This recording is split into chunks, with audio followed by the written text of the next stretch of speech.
ku isonga hari Perezida Abraham Lincoln, niwe perezida mwiza wa Leta Zunze Ubumwe za Amerika zagize amaze kuyobora kugeza ubu. Ariko se byifashe gute ku bandi baperezida bayoboye iki gihugu cya mbere kigihangange ku isi kugeza ubu? Ngiye muri kino kiganiro ndi kwizereza iyi ni Mr. Ikiganiro n'amateka. Kwibutsa gukora subscribe niba utarayikora, niba ushaka gutembera isi no kumenya ibibera ibyabereye niba ushaka kuzaba se dutuye wicariye iwawe.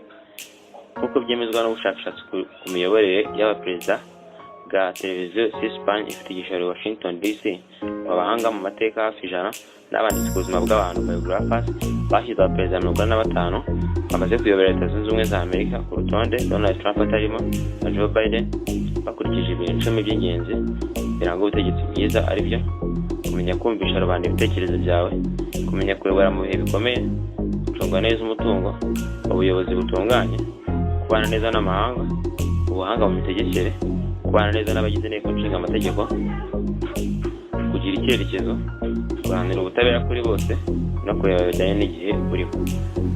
Reka tugukorere mu nganzo urebe uko abaperezida bakurikirana uhereye inyuma.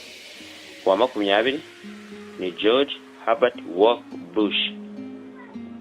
Ibyaranze ubutegetsi bw'uyu mugabo harimo imibanire mpuzamahanga. Uwa 19 ni John Adams. Ibyaranze ubutegetsi bwe harimo ubuyobozi butunganye. Uwa 18 ni Andrew Johnson.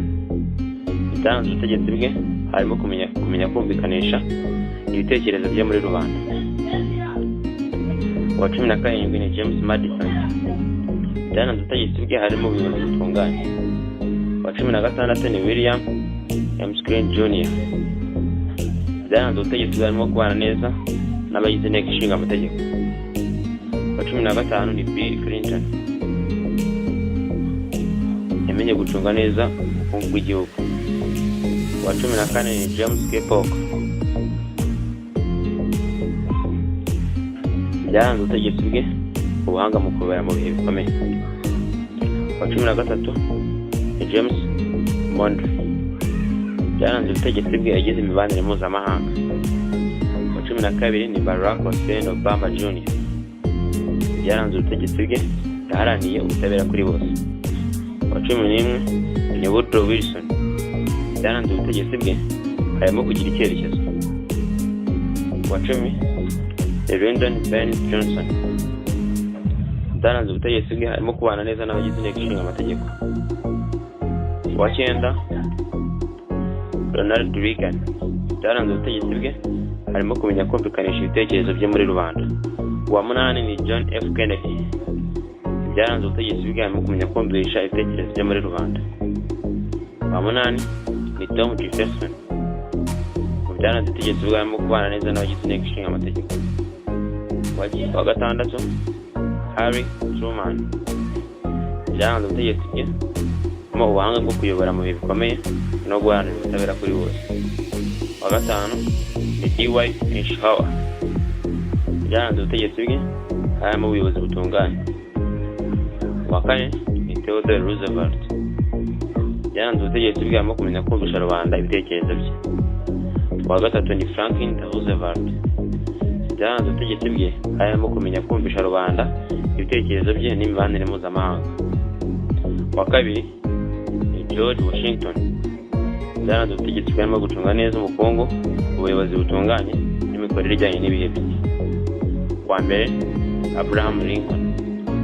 Ibyaranze ubutegetsi bwe harimo ubuyobozi mu bihe bibi, ubuhanga mu mitegekere, icyerekezo no guharanira ubutabera kuri bose.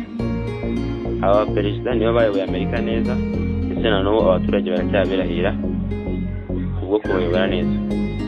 Gusa icyatunguranye ni ukutabonamo Donald Trump uvuye ku butegetsi ejo bundi, bigaragaye ko atishimiye namba muri Amerika ndetse n'ibindi bihugu bitandukanye, kuko usanga kenshi yarakunze guhangana nabyo ndetse no gushyira ingamba zitavugwaho rumwe ku isi. Aba baperezida nibo bayoboye Amerika neza, ndetse na n'ubu abaturage baracyabirahira kubwo kubayobora neza.